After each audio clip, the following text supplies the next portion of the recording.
All right. Now, in the event that this replay is picked to go out to YouTube and the other one is not, we do want to take our time and talk a little bit about the ship again. We'll take a look at the commander build, all that good stuff. So this is the new support carrier line, which has officially been released now. It's out of early access.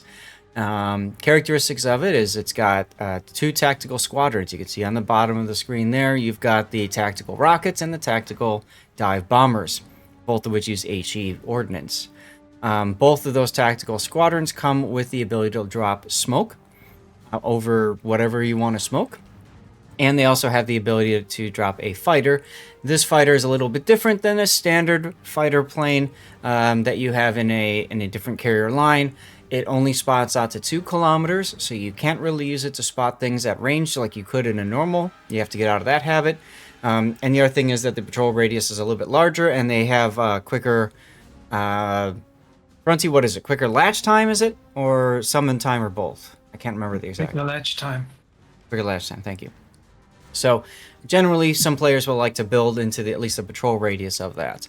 The Essex itself was originally in the game during the RTS days, the good old days of the RTS-style carriers before the rework. She was the Tier 9 American carrier, and Wargaming literally took her and vaulted her up to Tier 9, because during the CV rework 3 years ago, they just removed all the odd-numbered carriers, moved a couple around, but there are some carriers that have just been shelved and are still shelved to this day, including carriers like the Bogue and the Hiryu as examples. So, did I miss anything on the ship characteristics? Good. All right, so let's go ahead and take a look at Shin's build. Shin, thank you again for subscribing to the channel so that we are forced into looking at this this replay. And I had the Ohio up. Here we go. This is our Essex game with Shin. Okay. Feel free to ask me questions. Of course, biggest first question for you is standard captain or special? And let's go ahead and take a look at your build. You've got Air Groups Modification 1, Aircraft Engines Mod 1, Torpedo Bombers Mod 1, Torpedo Bombers Mod 2, and Squadron Consumables, and then Flight Control. So Squadron Consumables is very good for getting an extra fighter and an extra smoke screen. And since your torpedoes are your bread and butter for damage, you are buffing both sides of torpedoes.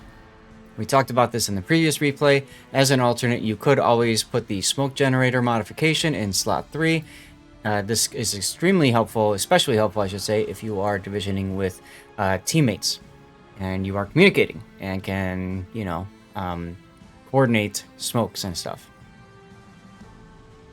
Am I missing anything from the build? Grunty, you're very quiet all of a sudden. I haven't said anything. I know. No, it's just standard. Let's look at your captain skills now. You've got Halsey on here. You've gone with improved engine skill, improved engines. And by the way, the order of this might be different because most of the time you go air supremacy. But anyway, you went both aircraft armor, interceptor. You've got proximity fuse, torpedo bomber, last gasp, search and destroy. Okay. So basically, you're buffing your torpedoes. Last gasp is also buffing your torpedoes. Because that's the only squadron that applies to. You're buffing your boosters in general. You're buffing your planes, and you have gone for a fighter build as well. Yeah. The last gasp is not very good here because of how the torpedo squadron is too. Like, but it's like probably the last leftover point you use if you go this way. Yeah. Which is why I personally would probably drop 2 1-point skills and take the extra heal for the torps. Mm-hmm. But I can see it this way. So if you do that, you're probably getting rid of both of the engine boost ones. I would, yes. Mm-hmm. Now you said torpedo plane HP is one of the weakest in Essex. Having the last squad run away at max speed. Okay, so you're saying you use last gasp to try to get back out of anti-air before you recall or possibly come back with it. Okay. I mean, that applies if it procs while you like have on your actually last squad. Mm-hmm. Usually what I have, like, you have like 3 planes left. Like I lost 1 on the first 2 attacks. Mm-hmm. And I have 3 planes in, and I go for the last attack with it, and the last gas actually never procs. Unless for the last leftover plane, which probably dies during the attack anyway. So, Okay. Okay, fair enough. I find it a bit iffy. Well, Shin says it procs. Okay, well, if he can get it to proc more reliably, then fine. There you go. Otherwise, I do agree Repair Specialist is an opportunity as well. It's a good option. Okay. Otherwise, I don't see anything else worth really commenting on in this build. Okay. Let's move on. Cosmic over on YouTube says correct. Cool. So over here on the other side here is signals. So you've got fire reduction, boosting to the heal for your torp bombers, your smoke. You've got squadron consumables, anti-air, flooding chance, and then you did both of the fire chance, and this one, of course, is both fire and flood. Okay. I don't know if there's anything to comment on here. I think it's fine. One thing I think this is the Asia server. Jen, is this the Asia server? And why does that matter? It is. It matters a little bit for the meta. Okay. More battleship heavy, more Okay. camp heavy. Okay. So better opportunities to farm damage. Yes. Okay. And how does that relate to signal flags? Or does that not matter? No, nothing. There's general something to mention. Okay. All right. So let's go ahead and get into the replay then. You are off. Here we go. As always, I like to get a screenshot of you launching planes. And Big O, there was a carrier called Bismarck C. It has nothing to do with the ship Bismarck itself. Bismarck C, if you look up where the Bismarck C is, it has nothing to do with Germany. It's just named after Otto von Bismarck because the Germans went and colonized parts of the South Pacific. Let's see if I can get a screenshot of you launching a bunch of planes, because it's always fun. And you've painted your planes. Thank you for doing that. Let's see. We want to do that.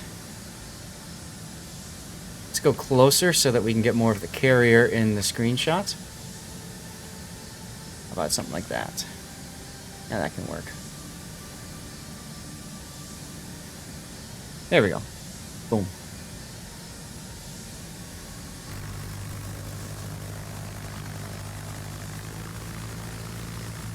All right, so you are starting with rocket planes.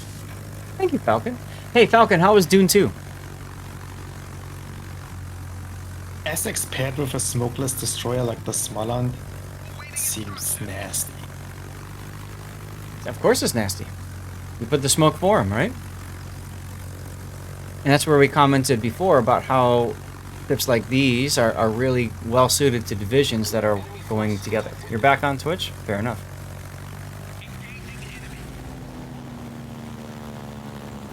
That's exactly right, C-Red. The Bismarck Sea surrounding the Bismarck Archipelago, not to be confused with Bismarck, Arkansas. Still got an hour left. You ate and got in a food coma. Wife finished, said it's awesome. Oh, okay. I watched it with I watched the first Dune with my wife the other day, and it was okay. What's the matter? The Duncan DCP did one fire. I can already sense what's gonna happen here. Time to put him on fire again. Nice work by whoever that was, Wooster or Burgon, clearing away the patrol fighters for the Smoland. Yeah, this is where Interceptor would be nice for the enemy, because that wouldn't have happened with Interceptors. Mm-hmm. Dune is a build-up. Dune Part 2 is the major plot of the first part of the book. Ah, okay. I was really confused. I'm like, what's the whole point of the movie? Like, all right, so you know the Duncan DC Pizza, you're going to drop on him, but you're going to go through 3 anti-air fields to do so.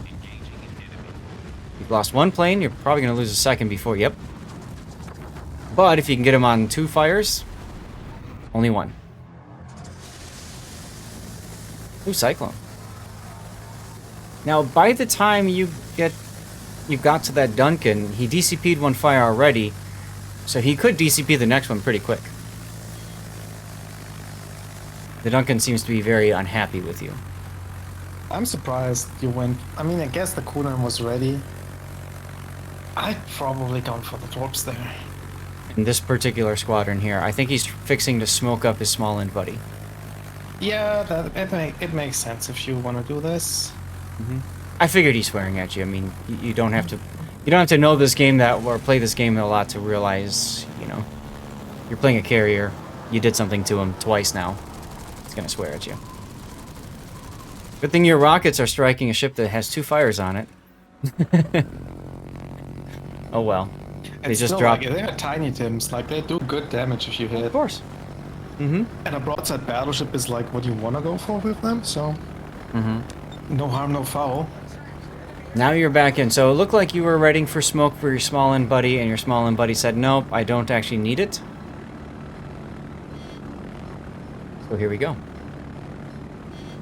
The 3 DCP'd this fires now. It's 100 RPF. Okay.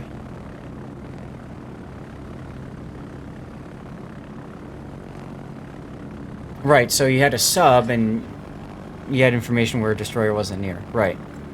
Exactly, so as soon as the sub went down. You can already see a big difference here. Like, granted, this is standard battle and not a domination, but like, Shin is not going for destroyers at all. Oh, he is spotting, like right there. I mean, that was kind of accidental, I guess. Like, No, because his small end buddy clicked on the minimap where his radio location was and said, go spot here. Okay. Fair enough, whatever. Point I'm getting is, like, he spotted it, but he's not trying to drop on it. Like, he's trying to go for the damage with these torps. Like, yeah, and that's fair. What I mean with accidentally spot, like, Okay. in contrast to what Cosmic. we saw in the other game where the drop was used on the destroyer. Well, he dropped on a Shimakaze that was broadside, and then the other time he tried to drop on the Kita, forced him broadside and beached. If he would have had one more squadron available, it would have been a different story.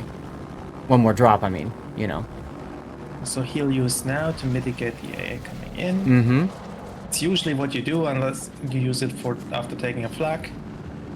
Yep, so very nice hits there. 4 torpedo hits on the Donskoy did a lot of damage, coming back around. So the last gas will proc now, but like, does it? And then he's getting out of the. though? Like, So now he's trying to get out of anti-air. He goes into attack mode. Now this is just to change his altitude to help dodge flak. He gets out of the flak and then recovers, hits F, whatever you call it, recall. And there's the plane right there. So it did survive that way. okay, yeah, fair enough. Giant attack run is reduced. Right, exactly. It reduces the incoming AA. You're gonna smoke up your Wushta. Yep. And engine boost on to try to get as much coverage with the smoke as possible, including the 2501 sub here. Now, because you've got interceptors, you can put that over the sub and not worry about all the ASW. That's kind of nice, actually. The interceptors won't go after the ASW planes here, though. That's why I'm saying that, right? Yeah, but at the same time, like, I'm surprised why he placed the fighters there. Like, what is he trying to get with them?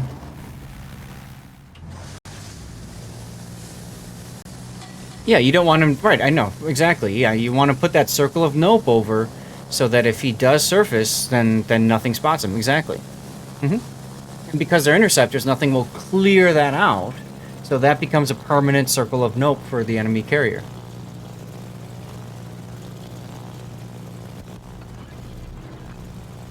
Rip your Azumo.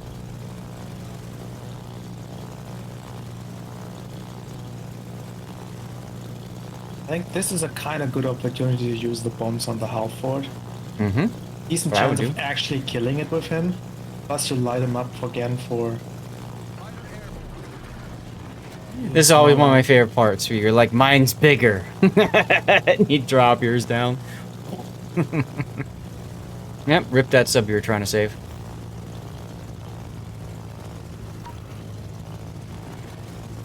Alright, well, you can't go after the Halford now, so I guess Mecklenburg?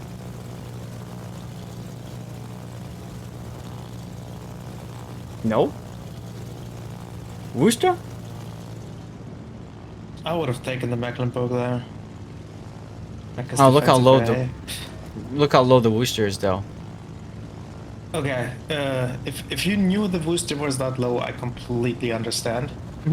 And that's where, again, the team play, you've got your div mate and the Conqueror that probably said something like, I got him on fire, he's low. Yeah, or you got the hit point panels or whatever.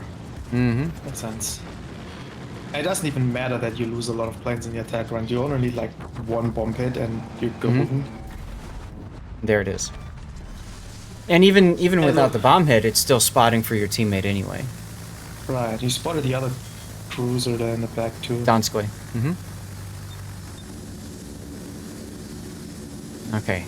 Now your Conqueror's trying to get these two cruisers to come out from behind his butt. And you're moving your carrier to the safer side of the map, and it's turning into a bit of a diagonal.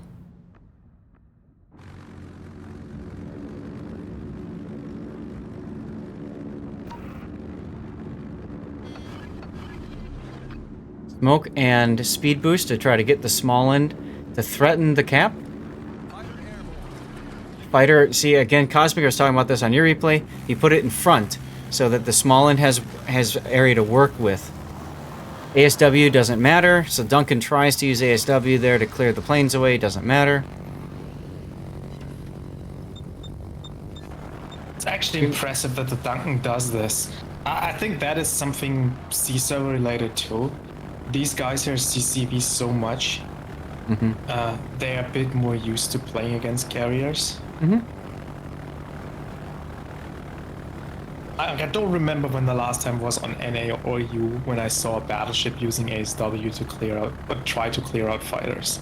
It's not as often.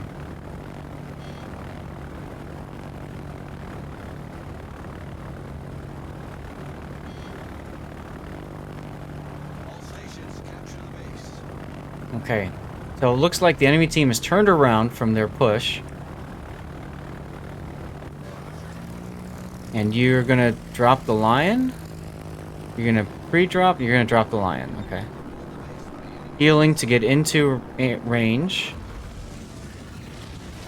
You might run into the Malta here. Hey look, you ran into the Malta. But you managed to get your turn just outside of his anti-air range.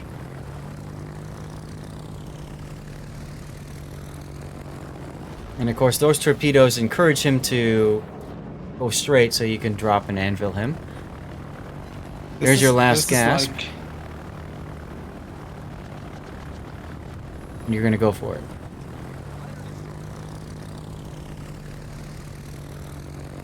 This is like we can really see it's experienced carrier players. He knows how far away he has to travel from the target to make the turn and get his reticle fully aimed in again. Yep. Like if you turn too early, you can't aim enough. If you turn too late, you spend too much time in AA, and you just waste time. Plane up again over his div mate on the small end. Give him a route to escape if needed. Falcon, what's your issue about the anti-air range of enemy ships? Too high, too low, too difficult to ascertain?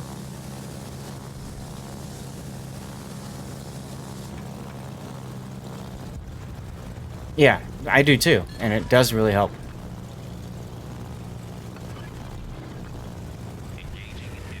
You can And also over see that detonates. there's very, very little time wasted.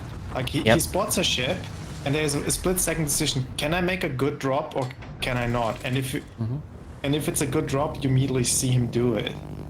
and go That for comes it. back to your comment on experience, right? And your Smallland and Conqueror are both there as a welcoming committee for everybody that comes through that channel. So there goes the Hindenburg. Now you're going to pre-drop. Okay. I thought he would just ride this drop onto him. So you slingshot it into the Petrie that way. That's what you did. And you don't have the heal available, right? So you can't conserve the planes as much. Okay. Now you're able to fly over cover a little bit here from the anti-air. You just randomly spot the sub, but whatever. Your focus is on the Petrie. 168,000 damage so far, by the way. Yeah, I think I saw the Reddit guide from ASF, and I think he said the average is 224,000 damage in the ship. Now, why not the Donskoy here to try to save your Z-44? Instead of the Petrie. I think the Patria used DCP, no? Yeah.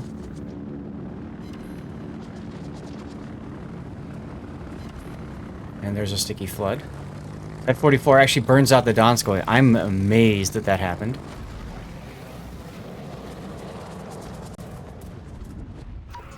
The tree is way stronger. Okay. I'm just thinking about trying to save a teammate, but... Fair.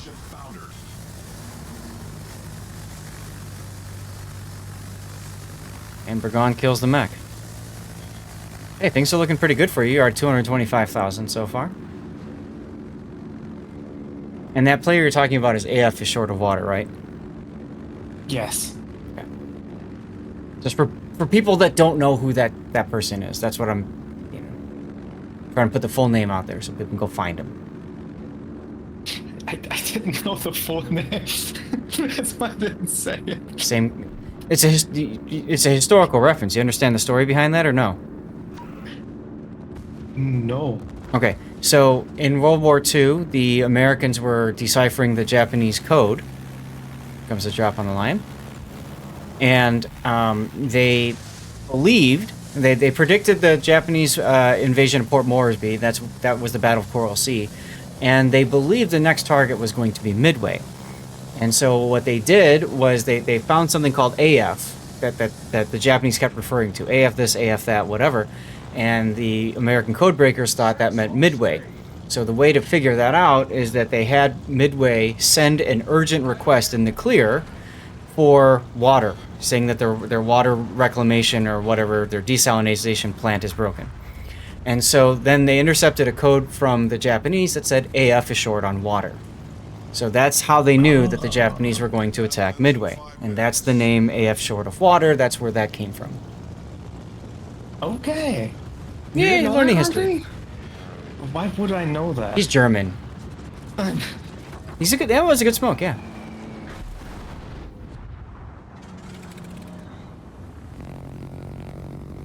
Like the Pacific War is not really taught in Germany because Right. Our World War was over by that time. More or less. Or we had other problems. Right, but it's not like it's literally been in every movie about Midway. No, whatever. Doesn't matter. Yeah, look, I've never seen one of those movies. You're missing out. They're Oh good my movies. God. You call yourself an American? Especially the more recent Midway one, the 2019, is a really good movie. No, Pacific War isn't taught in America either, sadly. It's all Europe. Holocaust. Anyway, back to the game. You're dropping on the Lion. You could have gone for another hit, but again, experience tells you you're going to kill him with that drop, or you might flood him out and he'll die anyways. So I like the idea of turning here. 269,000 damage. I do have a question though. Like, your last gasp was proccing. I see it. Mm-hmm. Do you still think it's better to have that last gasp to get the planes away than instead speccing the improved heal so you can heal more and don't even get in the situation where your plane needs to get away? I mean, it's a good question to ask, right? And that's... Jin has enough experience where he can probably answer that with some authority. C Red says my Norwegian media says, "Have you heard of convoys?"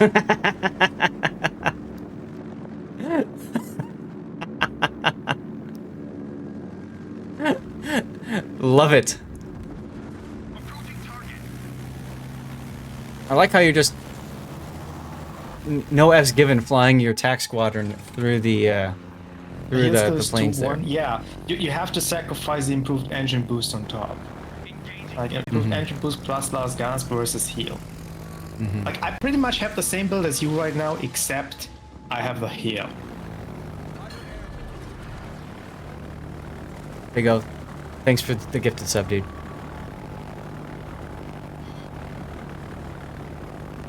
And that was Stevie and Zelda cuddling together. Oh, Grunty's thinking about respecking. That's interesting. I mean, I probably wouldn't because it's a minor difference and it costs a lot to respec, but if I would do it new from fresh, I could see it definitely.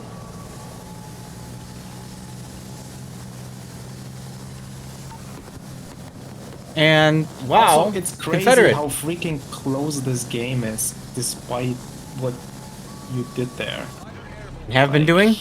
Like, time to smoke up your Smallin, buddy. There it is. And you're moving your carrier.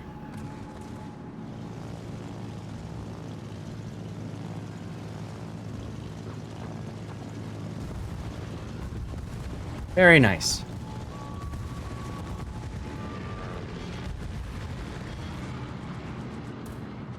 We always say, you know, epic replays become epic partly because of your teammates and partly because of the enemies. That bomb drop seemed a little early. I'm surprised you dropped it early there with the reversing. I would have waited a little bit. Like, I like the drop though in the front though, because you did not drop on the 76 millimeters, I think, mid plate of the armor, and make sure your bombs actually penetrate. Okay. Okay, I gotcha. See, and again, that's carrier experience, understanding the armor scheme and layout of the Malta. Got it. I still would have waited and give your destroyer a little bit more time to farm so the drop actually kills it and you don't have to go for a second one. I mean, he wants the Kraken. Here's the big thing. Gotten the Kraken no matter what. Like, just let the destroyer farm like 5,000 more damage first, while you just spot it and then finish it off. He's from VOR. He doesn't need it.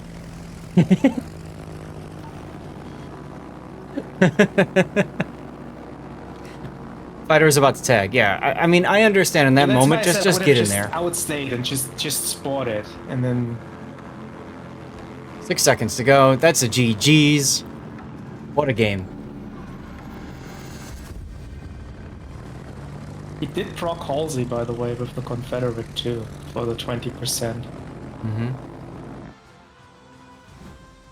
Okay, so 320, just under 325,000 damage, 38 torpedo hits, 40 bomb hits, 5 kills, 4 floods, 62 rocket hits. Wow. It did help that it was a stand-up battle that went the full distance. Well, of compared course. to the other game, but Of course. yeah, it's... This is what happens when you really know your ship, and Hello there. You've got the fortune of the enemy team doing work against your team, but not so much work that you lose. That's kind of the key there. There was also no wasted or bad drop. This replay automatically goes on YouTube just for the damage number. No, I don't care about damage number. With all due respect to Shin and everybody else here, I don't give a flying F about damage. I care about what people are learning by watching the replay. So if people feel that this replay was more useful for them to understand over the previous one, fine, pick this one. If they think both of them were helpful, fine, pick both of them. But I think it's more important that people understand how to play the ship and why they play the ship and stuff like that. The last one had more commentary on commander skills and why. This one had more commentary on the execution of the game and why. Yeah. Both have their value. Just look at the numbers of torpedoes released and hit. And if you subtract the empty drops, like It's an insanely good hit rate. Same with the tacticals. Mm-hmm.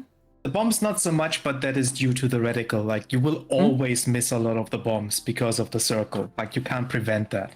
Mm-hmm. Yep. And Shin, yeah, now I see why you targeted the Patrie when you did instead of whatever. I think that's the Donskoy. He ended up dying anyway. So It's I mean, really, really good and clean execution on the drops. Mm-hmm. Yep. And again, it's the difference that experience makes. So I do like, Falcon, how you are suggesting the replay title for this to highlight that experience.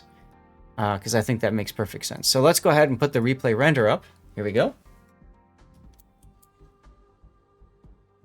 This is Mountain Range.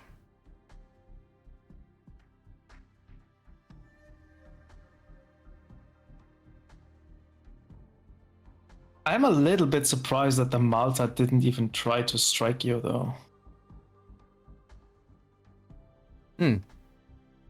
Malta AP dive bombers do a lot against an Essex. True. Shin, do you find... Probably wouldn't have worked, but... Once upon a time in World Warships, especially in the old RTS days, there was almost kind of an unwritten gentleman's agreement, right? Like, you don't mess with me while I farm, and I won't mess with you while you farm. Do you feel that that is something that you see a lot in the Asia server with that meta? It is awesome to see what an experienced player can do with the ship. Absolutely. That's the thing. This replay highlights an advanced player's gameplay with the Essex, and I would say Cosmic would highlight an intermediate player's experience with a new ship. If it's experience versus experience, you will start dueling. Got it. Okay. And do you run like matchmaking monitor to tell if they're experienced, or do you just kind of observe them at the start to get an idea of if they are experienced or not? Name. You look at the name. Okay. Yeah, the clan and the name. Got it. Makes sense.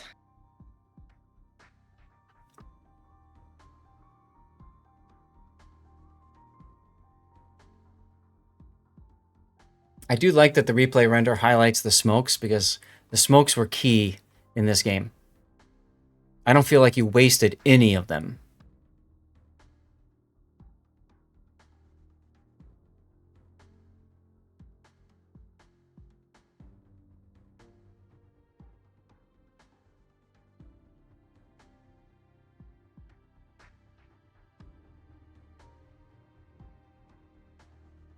Which push are you talking about there, Falcon? The enemy push or your team's push?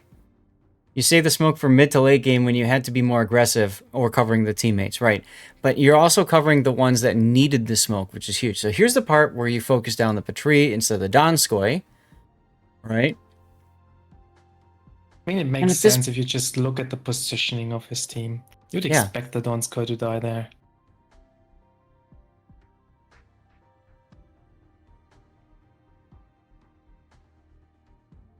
And maybe, again, that's part with the teamwork. You're Smallin telling you, I'll handle the Donskoy, deal with the Patrie, deal with the bigger threat. Now, this part, you guys are winning by a lot of ships, right? And then the Carnot dies trying to chase after the Mecklenburg for whatever reason. It's almost like the team has decided they've won, so they're going to go win harder. Information was your... Yeah, and you heard from the Conqueror, right, that the Patrie DCP'd. Again, that's where the voice comms and being in a division comes in handy. Getting that intel so you know where to drop your ordnance to get maximum damage over time. Makes sense.